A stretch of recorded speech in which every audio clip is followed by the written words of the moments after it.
we've seen a couple. The top two that come to mind would be, people ask me, have you seen a direct business from getting your certificate, becoming certified? We have not seen a direct benefit, but we have seen a benefit from moving up a vendor's list or moving from secondary to primary vendor or supplier with a client. For example, we were 351st on a list for a client, and we were notified that we were moved up to the top 40, within the top 40. This causes our company to move from a secondary supplier to a primary supplier, and that's where we'd see a benefit. A second one is overall awareness in the company from everybody having a better understanding and goal of how we want to improve and a structure on how to do it.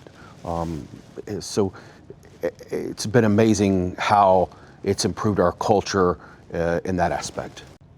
So when you mentioned going from a secondary vendor to a primary vendor, what kind of impact does that have on a business like yours from a percentage growth standpoint or something? How significant is a jump like that?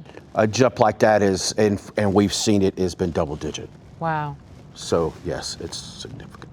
What about you, Patrick? I can attest to that. We operate in some industries where we are the only certified company. We operate in a pretty small niche, which means if certification is a requirement, we have situations where we're the only supplier that is even eligible, which of course is a great situation to be in. But in addition to that and the improved quality we've seen reject rates go down from about 3% on average to 1%.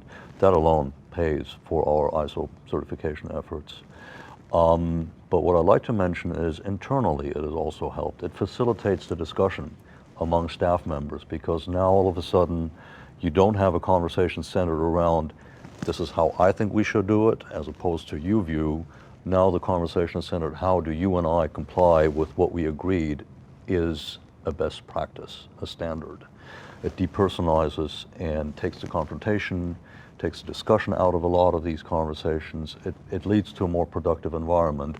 And we've seen that spill over into our vendor relationships. When we receive product that is deficient and we demand from the vendor that they issue a corrective action that is compliant with our ISO certification, and all of a sudden they are forced to take that action and to document it. So we've seen the quality of deliverables to us improve over time, simply because a vendor to us no longer gets away with just saying, we're going to do better next time. And we're saying, no, that's not good enough. Show us what action has been taken to prevent this from reoccurring.